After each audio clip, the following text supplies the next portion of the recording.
이 시간에는 그리스도의 재림에 대해서 살펴보겠습니다. 휴거와 재림, 그러니까 이제 휴거 쪽을 중심으로 설명을 할 겁니다.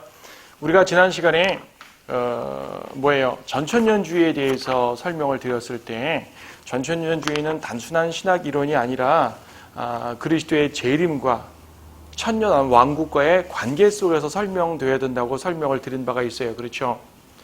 그러니까 전천년주의, 천년왕국 이전에 주님이 재림하신다. 바꿔 말하면 주님이 재림하신 이후에 천년왕국이 있게 된다는 말입니다. 이렇게 되어야지 성경에 기록된 모든 예언들이 온전히 성취가 될 수 있고 하나님께서 계획하신 그 영원한 왕국이 제대로 실현될 수가 있어요. 그래서 재림에 대해서 한 2시간 정도로 좀 살펴볼 텐데요. 오늘은 먼저 이제 휴거 부분을 초점을 맞춰봅니다. 자, 이 제목을 보게 되면 재림이란 말이 2번 쓰였어요. 그리스도의 재림은 전체적인 재림을 말하는 거고 휴거와 재림에서 재림은 이제 부분적으로 구체적인 한 사건을 가리켜 말합니다. 자, 무슨 말이에요? 왜 용어가 이렇게 혼동됩니까? 하여튼 우리말의 번역에 문제가 있어요. 우리 첫 시간에 다뤘던 세대주의를 할 때도 이제 번역성에 문제가 있다고 말씀드렸지 않습니까? 영어로 말하면요, 초림이 있고 재림이 있을 때 초림을 영어로 말하면 first coming이라 그래요. 어드벤트라는 단어를 쓰기도 합니다. 나타나신다는 말이거든요. 재림은 당연히 second coming이겠죠. 역시 어드벤트라는 단어를 쓸 수가 있어요. 자, 주님께서 오시는 겁니다. 주님께서 나타나시는 거예요. 네.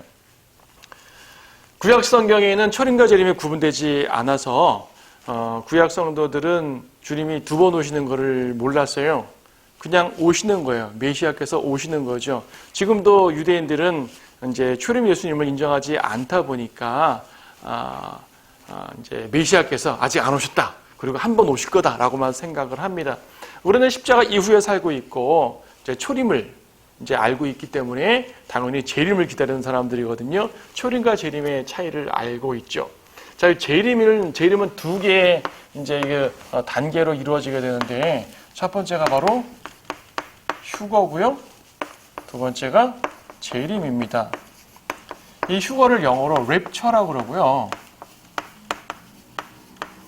재림을 영어로 리블레이션 그럽니다. 리블레이션. 여러분 요한계시록을 리블레이션 그러거든요. 계시요, 계시. 감추어진 것이 밝히 드러나는 것. 이걸 계시라 그럽니다. 하나님의 말씀에 의해서 이제 성경 말씀이 감추어진 것이 밝히 드러났죠. 그것도 계시입니다. 주님의 재림도요 마찬가지예요. 하늘에 계신 예수님께서 이 땅에 온 백성 가운데 자신을 드러내시는 거예요. 그래서 레벨레이션이에요. 휴거는요, 이제 랩처는 공중에서 이루어집니다. 주님께서 저 하늘에서 우리를 부르십니다. 부르면 우리가 공중으로 쭉 올라가야 돼요. 그러니까 저 셋째 하늘에서 내려오시는데 땅까지 내려오시는 것은 아니고 저 공중으로 내려오셔요. 그럼 우리도 거기서 부르시면 우리가 쭉 올라가야 되는 거죠. 그럼 다시 또 우리를 데리고 또 올라가십니다. 그러니까 성도들한테는 보이지만 세상에겐 보이지 않으세요. 저 공중 위에서 이루어지니까. 하지만 이것은 지상에서 이루어지기 때문에 온 세상 사람들에게 나타난단 말입니다. 밝히 드러나요. 그래서 리블레이션이란 말을 씁니다. 그래서 이제 문맥적으로 이해를 하셔요. 단어 자체가 명확하면 좋겠지만 그렇지 않을 땐 문맥으로 이해를 하셔야죠. 초림과 재림이라는 문맥 속에서 재림하게 되면 이거는 전체 구도의 재림을 말할 수가 있는 것이고 말하는 것이고 휴거와 재림이라는 이 문맥 속에서 재림하게 되면은 전체 재림 중에서 이 한 사건, 주님이 땅으로 딱 내려오시는 사건, 이 사건에 이제 설명할 수가 있겠죠. 자, 휴거, 재림. 이것을 좀 더 명확히 하려면요, 휴거라는 말을 그냥 휴거라고 하지 말고 재림은 재림이 돼 공중에서 이루어지니까 공중 재림, 이것을 지상 재림 이렇게 말하면 좀 더 명확해져요. 공중재림과 지상재림. 그럼 명확해지죠. 휴거란 것이 뭡니까? 그러면 휴거. 영어 사전에서 랩처 찾아보게 되면은 이제 큰 기쁨, 환희, 황홀경 이런 식으로 설명을 합니다. 아니, 휴거가 어떻게 황홀경이 되어버렸어요? 어떻게 환희가 되어버렸어요? 무슨 말인가 하니 여러분 살다 보게 되면 기쁜 일들이 많이 있지 않습니까? 기쁘고 즐겁고 정말로 너무너무 기뻐서 눈물 날 정도로 기쁜 일이 생길 수가 있을 것이에요. 그것을 환희라고 말하는 사람도 있겠죠. 하지만요, 사실상 이 세상에서 이루어지는 어떤 것도 환희란 말을 붙일 수가 없을 겁니다. 왜냐하면 우리가 끌려 올라가는 날, 휴거되는 날, 그 기쁨은 말할 수가 없을 것이에요. 그렇죠? 그것보다 더 환희스러운 것이 세상에 존재할까요? 그렇지 않죠? 그래서 이제 이 랩처는 휴거라는 말 자체지만 우리가 끌려 올라갈 때 그 기쁨은 정말로 온 세상에서 기쁨을 다 말할 수 없는 기쁨이기 때문에 이제 환희라는 말로도 이제 번역될 수가 있고 언어의 뜻이 바뀐 것 같아요. 자, 휴거. 이 라틴어로 이 랩처란 말은요, 랍투라라는 말이 번역됐는데요. 이것은 이제 확확 잡는다는 말이에요. 잡아 끈다는 말이거든요. 한자로도 휴거라고 말하게 되면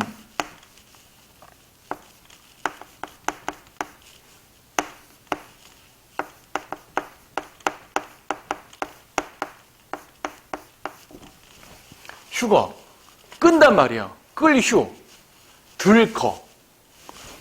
끌어서 드는 걸 말합니다. 그러니까 끌어 들어 올리는 걸 말하죠. 들어 올리는 거. 번역 잘했어요. 휴거, 끌휴, 들거. 자, 끌어 올린다는 말입니다.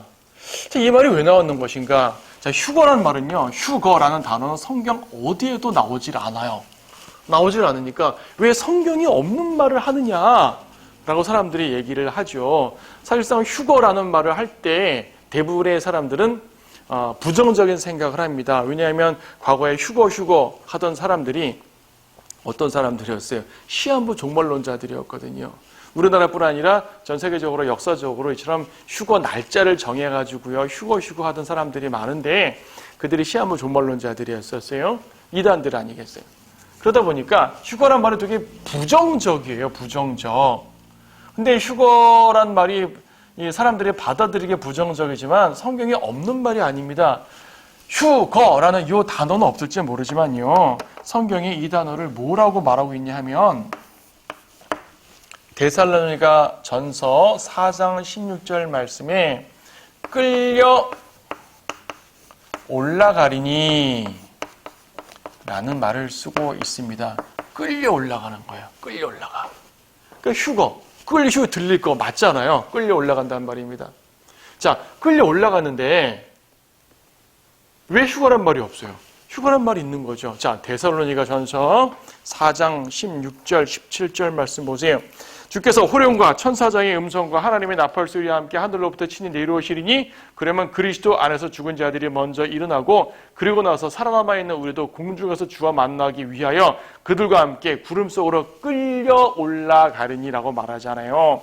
끌려 올라갑니다. 이 끌려 올라감이 곧 휴거예요. 그러니까 나는 휴거란 말 안 쓰겠습니다. 휴거란 말 성경에도 없는 말인데 굳이 왜 쓰겠어요? 안 써요. 여러분, 휴거라는 말을 안 써도 돼요. 성경이 없다고 휴거란 말을 안 써도 되지만 휴거란 말을 쓰기 싫으면 끌려 올라감이라고 바꿔서 쓰시기 바래요. 왜냐하면 휴거라는 단어를 입 밖에 내지 않는다 하더라도 휴거에 관련된 교리는 분명하기 때문이죠. 휴거란 말 쓰지 마세요. 끌려 올라감이라고 쓰세요. 랩처란 말 쓰기 싫으세요? 그러면 캐치업이라고 쓰세요. 캐치, 잡아서 올리는 거예요. 캐치업. 그렇죠. 캐치업. 여기서 이제 문맥적으로 문장은 이제 수동태로 썼고 과거형으로 썼으니까 코트업이라고 하는데 어쨌든 캐치업입니다. 자, 끌어올리는 거예요. 이게 휴거예요. 이거를 끌려 올라가면 용어가 아니니까 이것이 용어화시킨 게 휴거입니다. 그러므로 휴거는 비성경적인 용어가 아니고요. 휴거에 관한 교리가 분명히 성경에 있고요.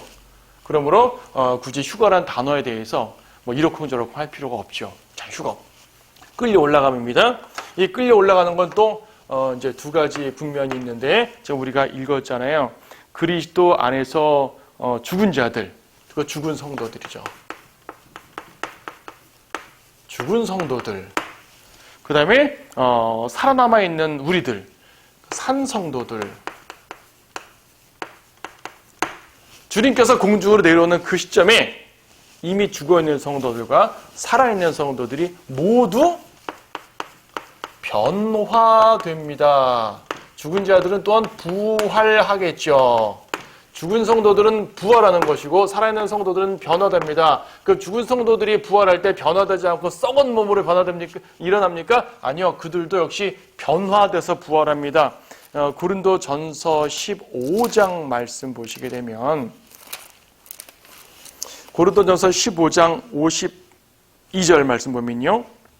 마지막 나팔에 눈 깜짝하는 순간에 그러하리라. 휴거는 갑자기 일어나고 순간적으로 일어나는 거예요. 점진적이 아니라 순간적으로. 나팔 소리가 나면 죽은 자들이 썩지 아니하는 몸으로 일으켜집니다. 죽은 성도들이 부활하는데 일으켜지는데 어떤 몸으로? 썩지 아니하는 몸으로 일으켜진다고 말씀합니다. 우리도 변화되리라. 우리도 하늘로 올라가는데요. 이 몸으로 올라가겠습니까? 아니요. 변화된 몸으로 올라가요. 이 몸으로 하늘로 올라간다면은 일단 뜨지를 않을 것이고 10m만 올라가도 뚝 떨어질 것입니다.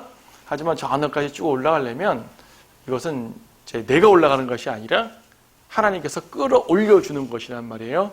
끌어올린다고. 주님께서 끌어올려주는 거란 말입니다. 몸이 변화돼야지 가능하죠. 저 대기권도 통과하고 우주도 통과해서 셋째 하늘까지 가야 될 텐데 말입니다. 예, 변화됩니다. 예수님께서 부활하신 그런 몸으로 변화됩니다. 예수님께서 부활하셨을 때 제자들이 문을 잠그고 있었는데 벽을 쑥 통과해서 오셨잖아요. 초자연적인 몸입니다. 우리는 초자연적인 몸으로 변할 것이에요. 병들 아팠던 분들도 다 완벽한 몸으로 될 것이고 늙고 병들었던 분들도 완벽한 몸으로 될 것이고 심지어 죄성까지 없어집니다. 현재 죄 가운데 있고 육신적으로는 옳지 않은 삶을 살았다 할지라도 부활할 때는요. 죄성이 없는 몸으로 변화가 됩니다. 그래서 죄를 짓고 싶어도 지울 수 없는 상태, 그런 몸. 죄를 짓고 싶지 않겠지만 물론요. 그런 몸으로 변화가 됩니다. 자, 휴거에 대해서 기본적인 설명이 이해가 됐죠. 자, 그러면 우리가 휴거를 다룰 때 가장 논점이 되는 게 뭐냐면 언제 휴거가 될 것인가요? 언제 휴거가 될 것인가? 자, 휴거의 때 혹은 누가 휴거되는 것인가? 라는 질문을 답하기 위해서 먼저 두 개의 도표를 보도록 하겠습니다. 자, 교회 시대가 있고요. 만큼 교회 시대가 있고 또 천년 왕국이 펼쳐집니다. 우리가 어제 전천년주의 말할 때는 교회와 천년왕국을 붙여서 설명을 했어요. 재림과 연관해서 설명을 했지만 그거는 전체 구도를 말하는 거고 좀 구체적인 상황을 보게 되면 교회 시대가 끝나고 약간의 간격이 있죠. 자, 교회 시대가 끝나고 휴거가 있습니다. 그리고 약간의 시간이 흐른 후에 지상 재림이 있게 되는 것이죠. 이 사이를 우리는 대환란이라고 부릅니다. 대환란이라고 부르는 것이고요. 대략 7년 정도가 되겠죠. 7년. 또 하나 도표를 그리게 되면은 역시 교회 시대고요. 역시 천년 왕국 시대고요. 대환란 7년도 동일합니다. 대환란도 동일합니다. 근데 휴거되는 시점이 어떤 사람들은요, 대환란 중간, 7년의 중간이니까 3년 반이겠죠. 3년 6개월. 이때 휴거된다고 말하는 사람들도 있고요. 아예 7년 끝난 다음에 휴거된다고 말하는 사람들도 있어요. 어떤 사람들은 나누어서 휴거된다고 말하기도 하고. 7년 끝난 다음에 휴거되면 재림은 언제 합니까? 예, 바로 재림한다 이거예요. 이들의 일어날 따르면 휴거됐다가 바로 재림한다는 얘기죠. 재림. 자, 이러한 구도가 있습니다.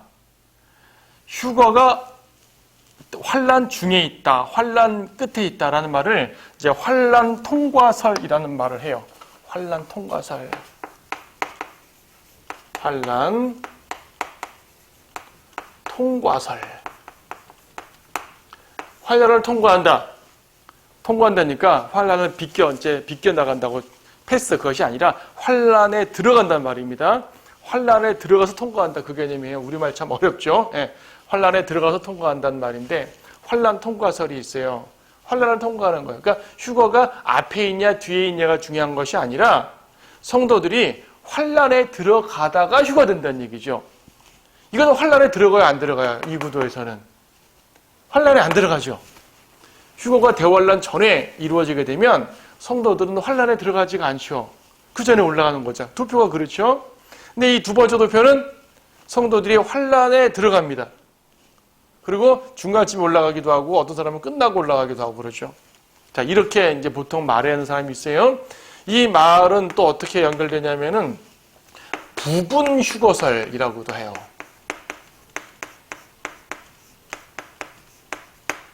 이 끝에 휴거된다는 사람들은 뭐 부분 휴거가 아니라 전체적으로 환란을 통과해서 위로 올라간다는 말이지만 중간에 휴거된다는 말 하는 사람, 혹은 이렇게 말하는 사람들도 부분 휴거를 말하는 사람이 있습니다. 무슨 말인고 하니 모든 성도들이 휴거되는 것이 아니라 주님이 오시는 그 시점에서 이리로 올라오라 했을 때, 공중으로 올라갈 때 모든 성도들이 휴거되는 것이 아니라 신실하게 열심히 믿는 성도들만 휴거된다 라고 하는 거죠. 혹은 예수님의 재림을, 그 휴거를 사모하는 사람들만 휴거된다. 여러분, 우리나라 그 1992년 휴거 파동 있을 때 말입니다. 1992년 10월 28일 날 밤 12시에 휴거된다고 이제 한동안 엄청 온 세상에 시끄러웠었습니다. 예, 이제 어린 세대 분들은 잘 모르시겠지만 이제 예전 세대 분들은 다 아는 내용이에요. 그때 그 사람들이 그런 게, 그 사람들은 세대주의 체계를 갖춰서 막 이런 도표를 그려가면서 7년 대환란 얘기를 하고 환란 전 휴거를 얘기했지만 그들은 부분 휴거설을 주장했었어요. 말하자면 모두가 휴거되는 것이 아니라 깨어서 휴거를 소망하는 사람들만 휴거된다라고 말했었어요. 교회 다니고 구원받아도 안 돼요. 당연히 교회만 다니면 소용없죠. 하지만 구원받으면 휴거되어야 될 텐데 그 사람들은 단지 구원받은 것이 아니라 신실하게 믿고 휴거를 깨어 기다려야지만 휴거된다 라고 주장했었습니다. 자, 신실한 사람들만 휴거되고 나머지는 환란을 통과한다. 환란 통과해서 뭐 하는 것인가? 목배임 당해 죽거든요. 순교한다는 얘기입니다. 순교로서 믿음을 지켜서 주님을 맞게 된다라고 말을 합니다. 자, 그러면 이제 성도들이 환란에 들어간다는 얘기죠. 그래서 이 휴거가 언제 되느냐라는 질문보다 더 본질적인 질문은 성도들은 환란을 통과하느냐라는 것이 좀 더 본질적인 질문이에요. 성도들은, 여기서 성도들은 이제 신약 성도들 말합니다. 구약 성도들 말고 신약 성도들, 또 환란 성도들도 있어요. 그들은 별도로 다루겠습니다. 성도들은 환란을 통과하는가? 라는 질문을 했을 때 우리는 이 질문을 답하기 위해서 몇 가지 구절을 통해서 설명을 하고자 합니다. 먼저 데살로니가 전서 1장 10절 말씀을 보세요. 데살로니가 전서 1장 10절 말씀. 또 하나님께서 죽은 자들로부터 살리신 그분의 아들, 즉 다가올 진노로부터 우리를 구해내신 예수께서 하늘로부터 오심을 기다린다는 것이니라. 자, 예수님께서 하늘로부터 오신대요. 그러니까 재림과 연관된 문맥이죠. 여기에 뭐라고 말씀하시냐면 다가올 진노로부터 우리를 구해낸다 그래요. 다가올 진노로부터 구해냅니다.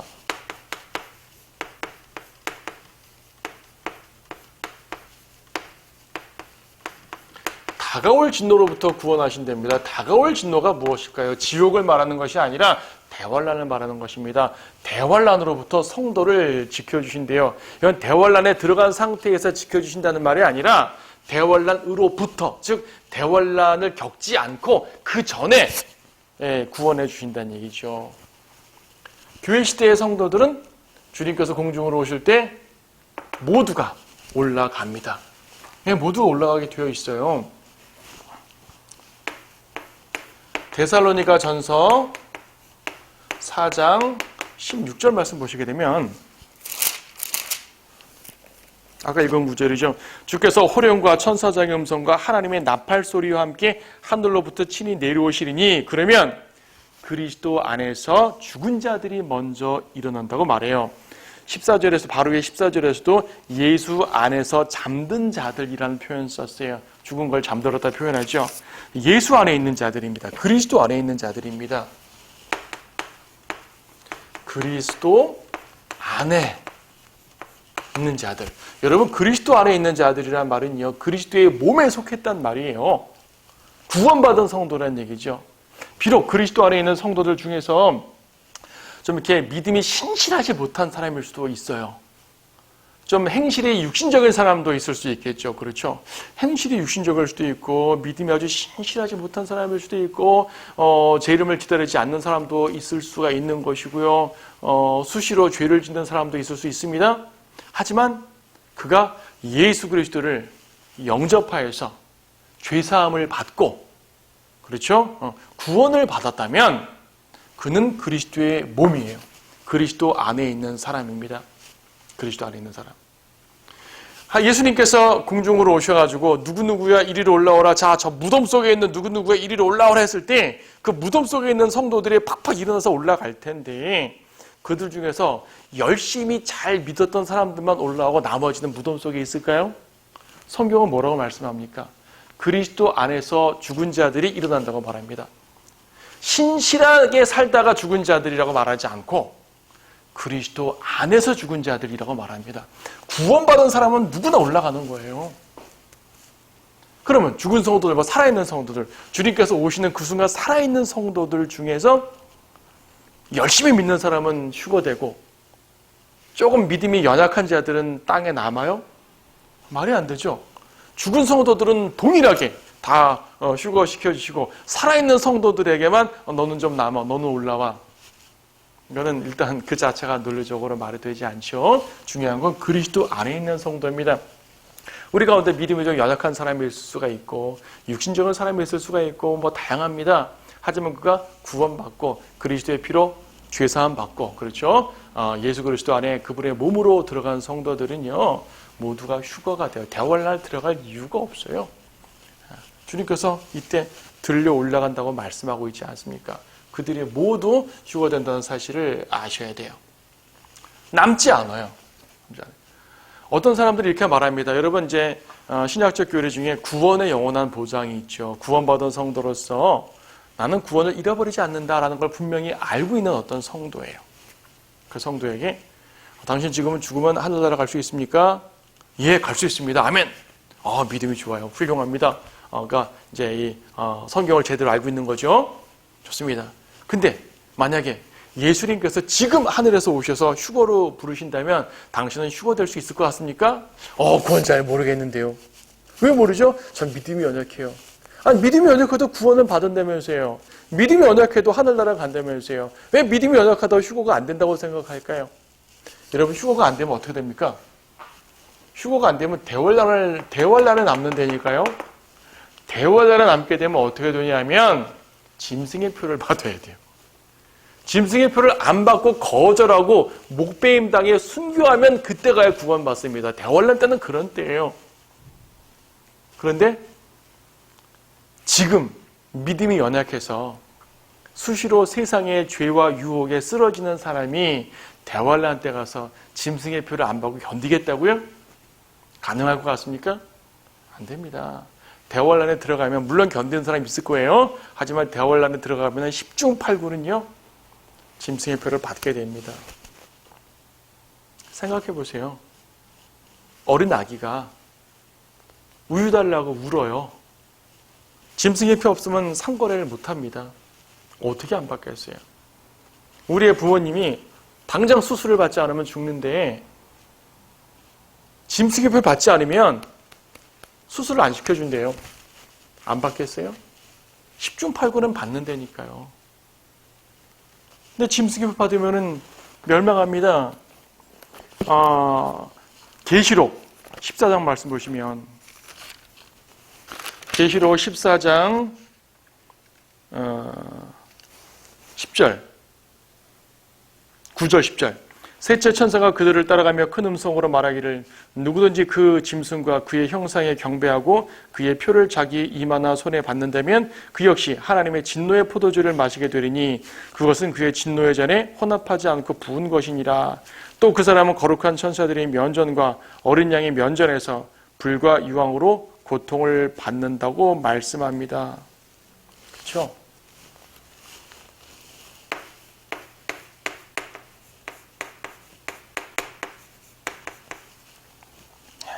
짐승의 표를 받게 되면은 멸망을 해요.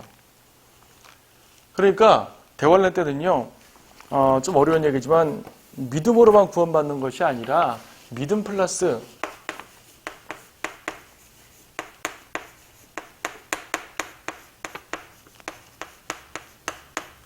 대환란 때는 믿음 플러스 행위까지 있어야 되는 거예요.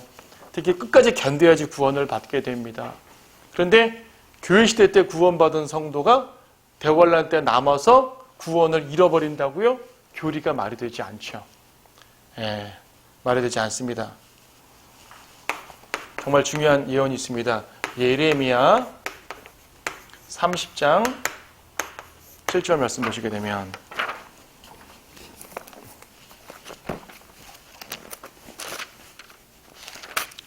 예레미야 30장 7절 이런 말씀이 있습니다. 슬프도다 그날이 크므로 어떤 때도 그와 같지 않나니 그날은 야곱의 고난의 때라. 그러나 그는 그 고난에서 구원을 받으리라. 야곱의 고난의 때라고 써 있습니다.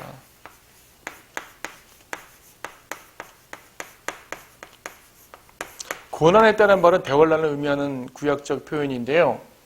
야곱의 고난의 때랍니다. 야곱이 누구예요? 이스라엘 유대인을 말합니다. 유대인. 바로 위에 있는 6절 말씀 보게 되면 여인의 진통에 대해서 말합니다. 세상의 극심한 고통을 여자의 진통으로 묘사하는 것은 대환란을 말해요. 대환란. 예언적으로 그렇습니다. 그러니까 대환란은 야곱의 고난의 때라고 합니다. 교회의 고난의 때가 아니라 야곱의 고난의 때예요. 그러면 대환란은요, 유대인들의 고난이, 유대인들의 환란이 직접적이에요. 물론 유대인뿐 아니라 온 세상이 대환란 속에 들어가고 적그리스도의 통제 속에 들어가겠지만, 그러나 대환란의 직접적인 대상은 유대인들입니다. 여러분, 유대인들이 예수 그리스도를 지속적으로 거절하고 범죄하여서 2차 대전 같은 경우에는 나치의 이제 수용 학살로, 그렇죠? 히틀러의 그 학살로 우리가 많이 이제 알잖아요. 홀로코스트라고 그러죠. 그거에 비교할 수 없을 만한 더 큰 고난이 대환란 때에 펼쳐질 것입니다. 그들이 지속적으로 이제 메시아를 거절한 죄이기도 하죠. 그런데 우리가 좀 전에 본 9절에 뭐라고 말하냐면 그 후에 그들은 구원을 받으리라. 그 고난에서 구원을 받으리라 그랬습니다. 고난을 받는다. 그 고난을 지난 다음에 고난을 통과해서 구원을 받는 거예요. 유대인들을 온전케 하기 위한 목적으로 그들을 심판하시는 것이 대환란이에요. 여인의 진통을 말했는데 여인의 진통 자체는 엄청 큰 고통이지만 진통이 끝나게 되면 어여쁜 아이가 나오니까 또 기뻐하잖아요. 유대인들이 고통 가운데서 대환란을 받지만 전무후무하다 그러죠. 대환란을 받지만 그 끝난 다음에 다시 유대인들은 성경에 예언된 대로 또 이제 메시아 왕국으로 회복이 된단 말입니다. 이런 예언이에요. 그러니까 대환란은 계시록을 통해서 온 세상이 겪는 엄청 무서운 환란이긴 하지만 그 환란의 목적은 유대인들에게 있습니다. 그러므로 신약 성도들은 대환란을 통과할 이유가 없죠. 자, 이러한 이유로 신약 성도들은 환란을 통과하는가? No. 결론적으로 환란 성경적 교리는요, 환란 전휴거가 되겠습니다. 환란 전휴거. 이것이 성경적 교리입니다. 자, 오늘은 여기까지 하겠고요. 다음 시간에 재림에 대해서 좀 더 자세히 보도록 하겠습니다. 감사합니다.